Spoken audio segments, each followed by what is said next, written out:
If you ever want to feel invisible, try sitting through a Thanksgiving dinner where your name is mentioned exactly 0 times, except in a toast dedicated to your sibling. That was me. Sitting at the far end of my parents' oak dining table, wedged between a coat rack and a 3-year-old with mashed potatoes on her forehead, silently stabbing my overcooked turkey like it owed me money. Let me rewind. My name's Owen. I'm 28, I work in HVAC maintenance, I rent a 1-bedroom apartment above a vape shop, and according to my parents, I'm the practical one. That's not a compliment, by the way. It's what they say right before handing my brother Tyler another round of applause for existing. Tyler, the golden child. Age 26. MBA from Northwestern. Drives a white BMW. Started some scalable consulting hybrid. Whatever startup that I swear is just a fancy way of selling LinkedIn posts to the rich and gullible. The family worships him like he invented gravity. I hadn't been home for Thanksgiving in 2 years.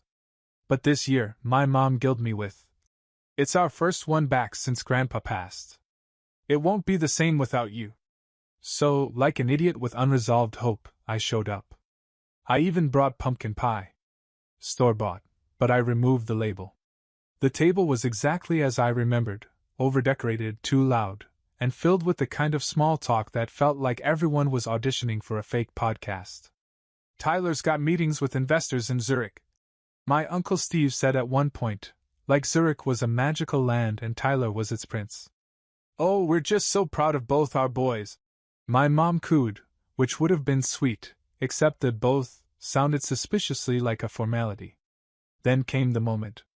After dessert, after Tyler gave some 10-minute TED talk about disrupting inefficiencies in B2B logistics, my dad stood up, lifted his wine glass, and said loud and clear, "To the son who actually makes us proud."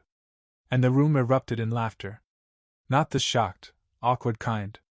The warm, familiar kind. The kind that says, "We've all thought it, he just said it." I didn't say anything. Didn't slam my glass down or cause a scene. I just stood up quietly, grabbed my jacket, and walked out. Nobody stopped me. Nobody followed. Outside, the air was freezing, the kind that bites your ears and makes you question your whole life. I walked 3 blocks in silence before calling an Uber. I didn't cry. Not until I got back to my apartment, took off my shoes, and saw the untouched pie still in the backseat of my car. I didn't take an Uber after all. I just walked. Not because I wanted to, but because sitting in a stranger's car while trying not to cry felt worse than freezing my face off in 30-degree wind. There's something oddly clarifying about cold air and betrayal. Like your body and your soul are both shivering at the same time. The streets were mostly empty, aside from the occasional porch light, or someone dragging trash bins to the curb.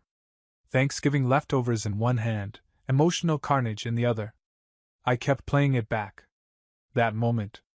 My dad raising his glass like a king addressing his court. "To the son who actually makes us proud." Every time I replayed it, it hurt more. It wasn't just the words. It was the way they all laughed. Like it was obvious. Like it was okay. Like they'd all just been waiting for someone to finally say it out loud. By the time I got home, my hands were stiff and my cheeks hurt from the wind. I tossed my coat over the couch, dropped the leftover pie on the kitchen counter, and just stood there in silence. That damn pie. It felt like a metaphor for everything, me showing up with something sweet, hoping for a little warmth, and getting served a cold reminder that I was an afterthought. I didn't cry. Not right away. But when I went to grab a fork and accidentally knocked the pie off the counter, watched it splatter all over the floor in a mess of cinnamon and shattered hopes. That's when I sat down on the linoleum and just let it happen. I cried like a kid who still believed his parents might someday say, "We're proud of you," and actually mean it. When I was 12, Tyler got a mountain bike for Christmas. I got a hoodie that said, "Hustle harder." When I was 16, he crashed my dad's car into a mailbox. They laughed about it over dinner like it was a sitcom moment. When I forgot to take the trash out that same year, I was grounded for a week and told I lacked respect. And still, I tried. Every single year. Even when I moved out and took a job fixing boilers just to afford night classes, I still drove home for Thanksgiving. I still smiled through the same tired questions. You still doing that blue-collar stuff? Tyler says you should try tech sales. He says it's easy money. Maybe you just haven't found your thing yet. As if my thing wasn't showing up, quietly, for people who only noticed when I didn't. But this year? This year was supposed to be different. I had paid off my student loans. I'd gotten promoted to lead technician. I even got certified in HVAC automation systems, which, sure, wasn't sexy like an MBA, but it was something I worked for. Earned. I thought maybe, just maybe, I'd get a seat at the grown-up table this time. Maybe someone would say, "Hey, Owen's doing all right." Instead, I got erased. Again. This time, with a punchline. I eventually got off the floor, cleaned up the pie, and poured myself a glass of water like it might wash away everything I felt. I sat on the edge of my bed in the dark, phone in hand, just waiting. For a text. A call. Something. But nothing came. Not a single notification. Not that night. Not even a, "Where'd you go?" or a, "You okay?" The silence was almost worse than the toast. Almost. I lay there in bed with my phone beside me like it was some ticking bomb that refused to go off. My apartment was quiet, too quiet. Usually, I liked the stillness. It meant no one was telling me I was a disappointment. But tonight it just echoed. Everything felt heavier. My backpack, my bones, my breath. At some point, I opened the Notes app and started typing a message I never sent. Something like, "Hey Dad. That was messed up. But not surprising." I deleted it. Then tried again. "Thanks for confirming everything I suspected." Deleted that too. Eventually I typed, "Not angry. Just done." That one I left sitting in drafts.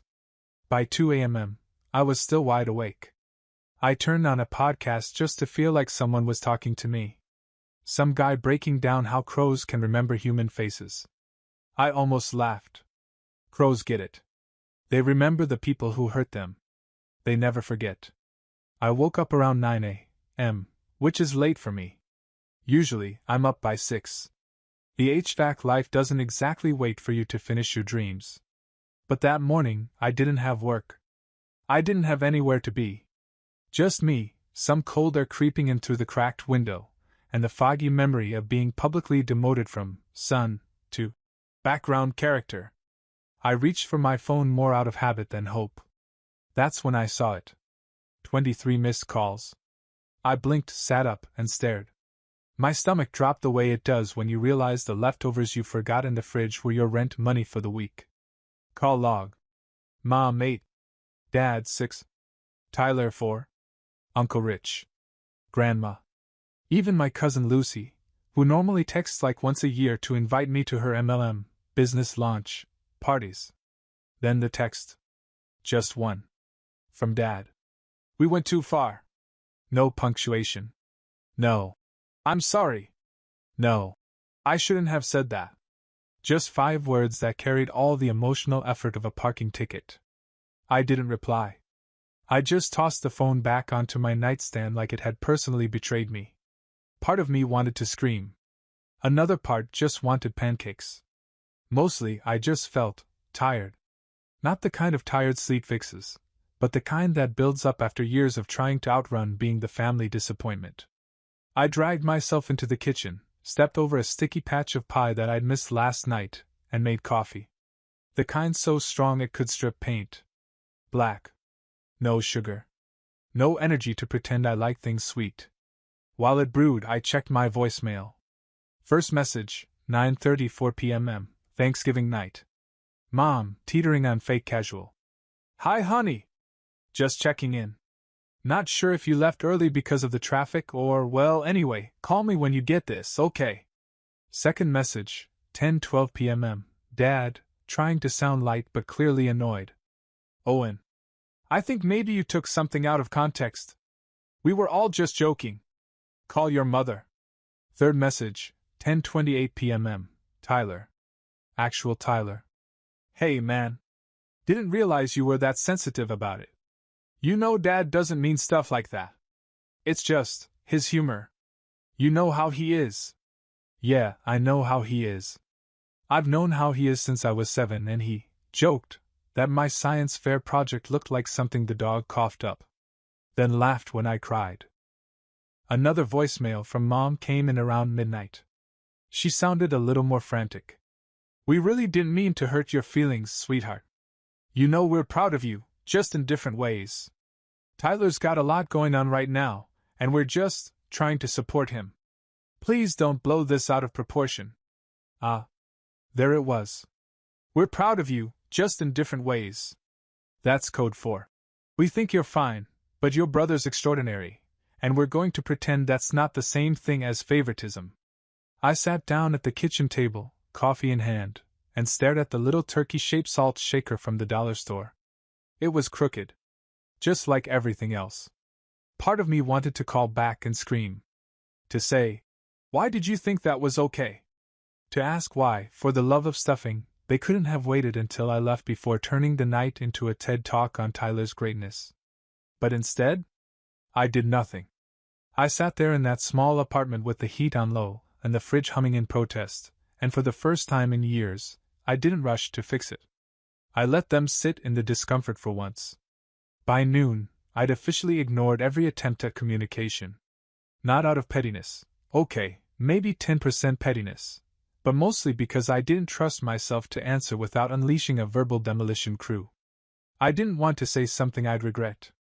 But more than that, I didn't want to hear them try to explain what they did.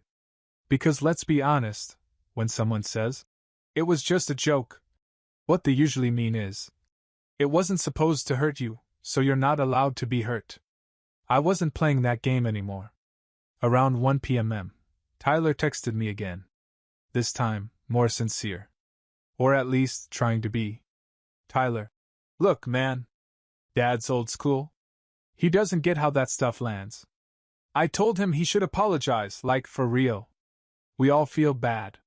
It was wild, honestly. Tyler acting like a middle manager deflecting complaints about a toxic CEO. Tyler. You want to grab lunch or something? Talk it out. Talk it out. Like what happened was a minor misunderstanding over a turkey recipe and not a live demonstration of my emotional expendability. Then came the photo. From Mom. A picture of a slice of pie on a paper plate, with the caption. Saved you a piece. Come by if you're ready to talk. The guilt. Always wrapped in sugar and disposable cutlery. She never even asked why I left. Just assumed I'd eventually circle back, like a Roomba with abandonment issues. At 2 p.m, someone knocked on my apartment door. I peeked through the peephole. It was Aunt Cheryl. With a foil tray in her hands and a weird smile like she was delivering peace offerings between rival kingdoms. Hi, sweetheart, she said when I opened it an inch. I was just in the neighborhood. Thought I'd drop off some leftovers. Right. Just happened to be in my industrial part of town, 40 minutes from her yoga co-op. I took the tray. She lingered. They really didn't mean it, you know. It was a long day. Everyone was a little tipsy. You know how your dad gets. I nodded, slowly. Yep. I know exactly how he gets. She didn't get the sarcasm. Well, anyway, she said, backing up. They're all feeling terrible about it. They just want to clear the air. Maybe you could come to dinner tomorrow? Clear the air. I'd heard that phrase so many times it practically had its own seat at the table. I didn't say yes. Didn't say no. Just thanked her and shut the door. I opened the foil tray after she left. More turkey. More stuffing. A few slices of that beige-green casserole no one actually likes. And, of course, another slice of pie. This one, though, had a sticky note on top. It read, Come home soon. Love, Mom. The home part hit harder than I expected. Because that house hasn't felt like home in years. It's where I go to be reminded of everything I'm not. Not successful enough. Not interesting enough. Not Tyler.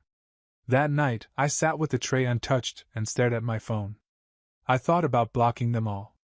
I thought about going to dinner tomorrow just to say everything I'd swallowed for the last decade. But what I didn't think about, not once, was pretending it didn't happen. That part of me? Dead and buried in the splattered remains of last night's pie. I didn't respond for 3 days. Not because I didn't know what to say, on the contrary, I knew exactly what I'd say. The problem was, I didn't want to let them skip ahead. They always wanted the fast-forward version of reconciliation, quick text, awkward hug, jokes about family being messy. And boom, back to pretending it never happened. I wasn't doing that this time. This time, I let the silence breathe. I let it grow uncomfortable. I let them sit in it. Monday night, I finally texted my mom. I'll come by Friday. Not for dinner. Not for a group ambush. Just to talk. One-on-one. She replied almost instantly. Of course. Just us. I'll make tea. I didn't respond. I wasn't coming over for tea. I was coming over for answers. Friday came, and I parked a block away from their house. I don't even know why. Maybe to give myself a minute. Maybe to remember that I chose to walk into that house. No one could say I didn't try. It was cold again. Not the kind of cold that bites, but the kind that slowly seeps into your sleeves and bones. That slow burn kind of cold. The kind that felt familiar. Mom opened the door like she'd been waiting behind it all morning. She wore a pale blue cardigan she only broke out for holidays and serious talks. Her eyes did that soft thing, like they were auditioning for sympathy. Hi, sweetheart, she said. I nodded and stepped inside. The smell of cinnamon and guilt hit me like a bad candle. She'd lit one of those overpriced ones Tyler got her last year, something about harvest healing. We sat at the kitchen table. No one else around. No Tyler. No Dad. Just us. She handed me a mug of peppermint tea and tried to smile. Still your favorite? I didn't correct her. I hadn't cared about peppermint tea since college, but that wasn't the point.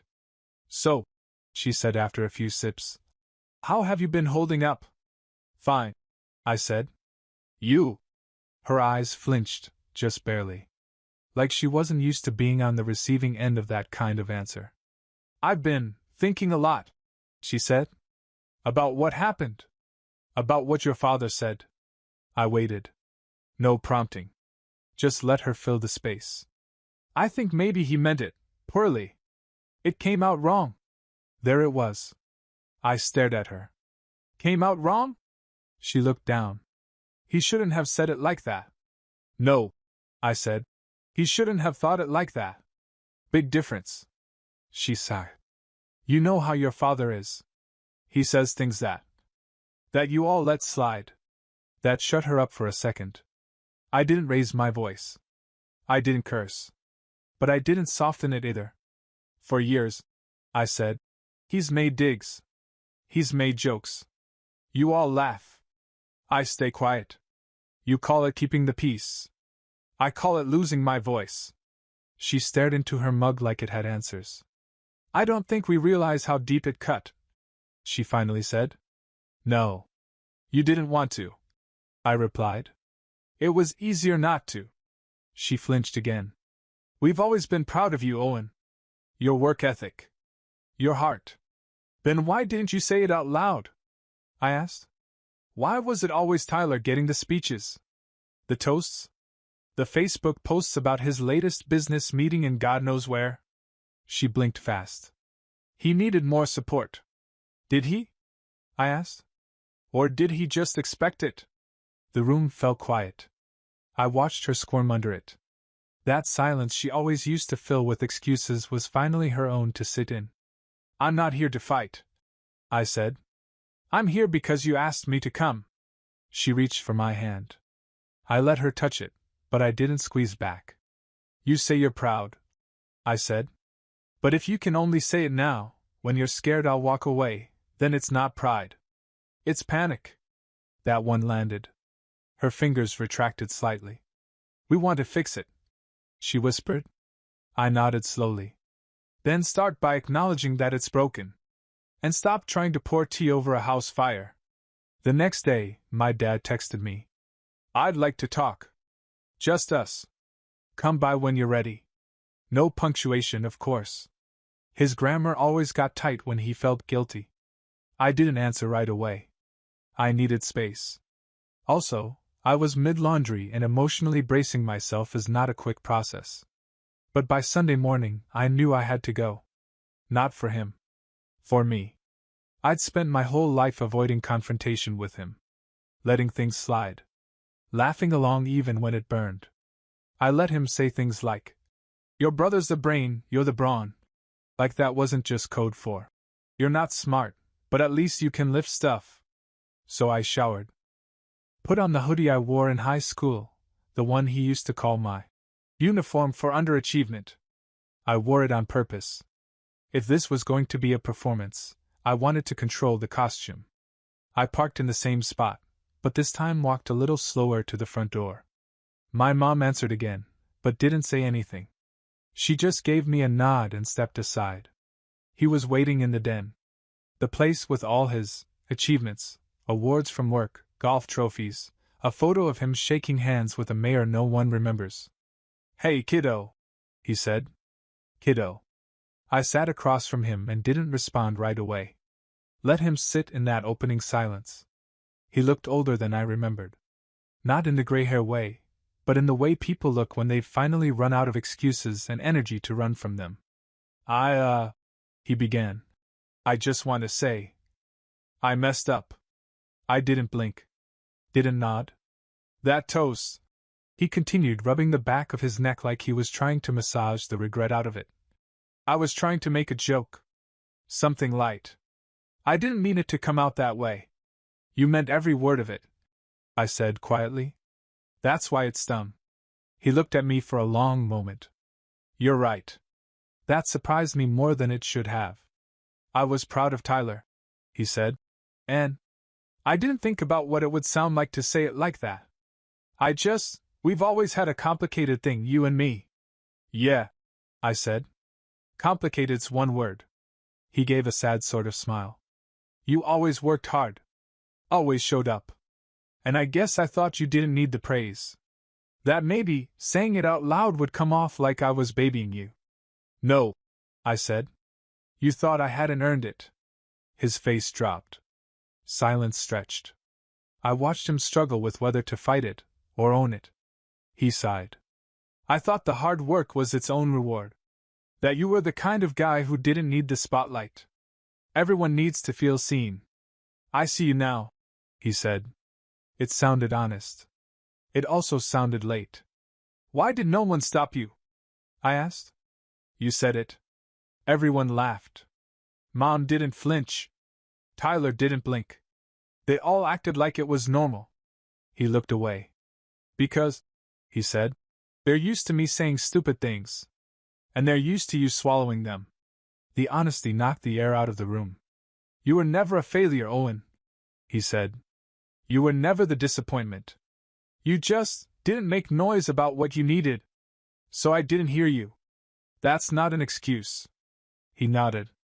"I know. I stopped talking because I got tired of being talked over." "I know." I looked at the family portrait on the wall.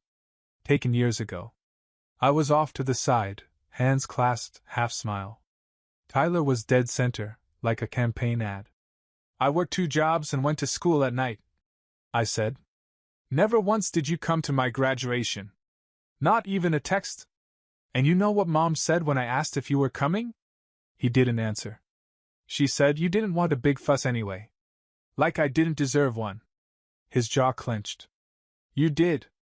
Too late, but okay. I can't fix all of it," he said.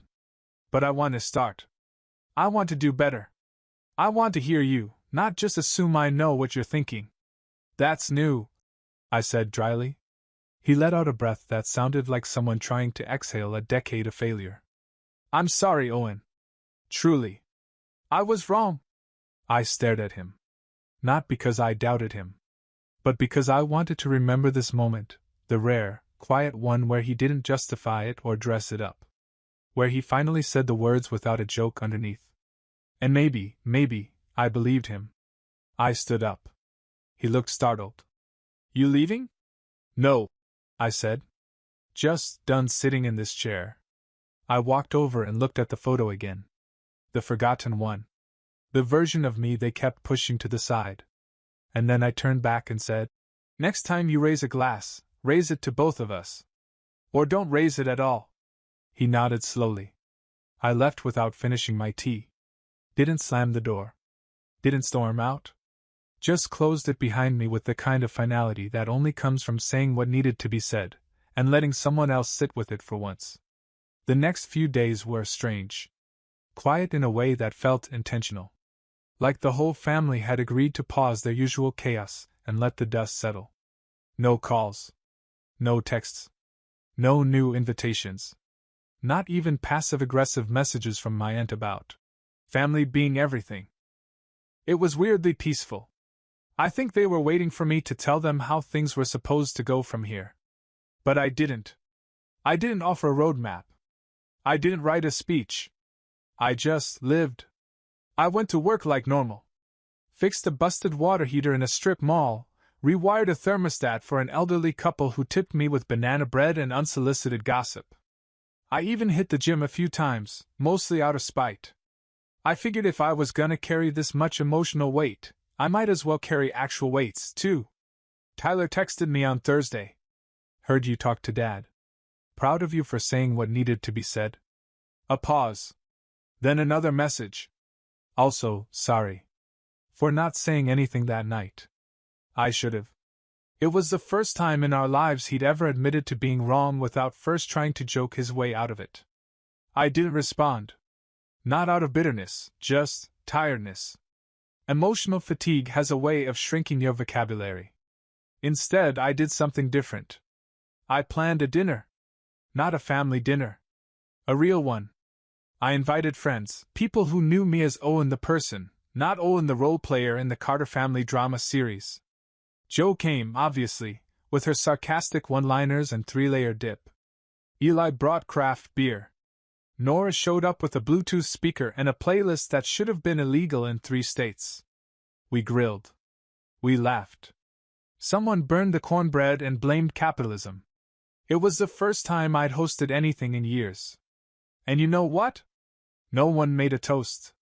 No one needed to. Because there wasn't a Tyler to compare me to. No gold-plated expectations. No silent scorekeeping. Just people passing plates and stories and asking real questions like, how's work? You seeing anyone these days? Do you still do that thing where you hum while fixing stuff? Yes. I do. Thanks for noticing. Around 10 p.m. I stepped outside with a beer and sat on the front steps. Jo followed me out. Pretty solid party, she said, nudging my shoulder. Thanks, I replied. Didn't even plan on calling it that. She looked at me sideways. Your dad call? Nope. You want him to? I thought about it. About everything he said. About the apology that actually sounded real. About the years of stuff that apology would never undo. I don't know, I admitted. She nodded. You don't have to figure it out all at once. Then she handed me her phone. On the screen was a blurry photo she'd taken from earlier, me at the grill, smiling, talking to Eli about something dumb. There was barbecue sauce on my cheek. I looked ridiculous. And happy. You look like someone who finally let go of something heavy, she said. Maybe I did. And maybe, for once, that was enough. The following Monday, a letter arrived in my mailbox. An actual, physical letter, cream-colored envelope, my name written in my dad's handwriting. Neat, like always. He wrote like he was applying for a government job. I sat with it unopened for nearly an hour. When I finally did open it, I expected more of the same, half-sincere wisdom, some version of, boys don't always say what they mean. Or maybe even a passive-aggressive line about how he hoped I wouldn't hold a grudge. But it wasn't that. It was a single sheet of paper. And all it said was this. You were right. I should have raised that glass to both my sons. I hope someday I can earn a second chance. Love, Dad. No manipulation. No rewriting. No, but I didn't cry. I didn't feel angry either. What I felt was space. Like I finally had room to breathe inside my own story. Later that night, I opened the family group chat. Yes, I'd left it. Twice. But I'd never deleted it. Part of me always expected it to implode in a blaze of emoji-filled dysfunction. Instead, it was quiet. No happy Monday. From Aunt Cheryl. No new baby photos. Just one pinned message from my mom. Let's try to be better. All of us. Starting with listening. Below it, Tyler had replied with a thumbs up. Which, for him, was basically a monologue. I didn't say anything. I didn't rejoin. I didn't need to. That weekend, I drove out to a hardware store across town. Picked up paint samples, shelving brackets, and a second-hand tool chest I'd been eyeing online for months. Not because I needed a project. Because I was the project. All my life, I'd been trying to renovate myself into someone they'd see. Now, I was building something that didn't need their approval to stand. Jo came over the next day to help paint. She spilled a gallon of Dover Grey all over her boots and called it a spiritual awakening. We laughed. The real kind. The kind that doesn't feel like it's balancing on broken glass.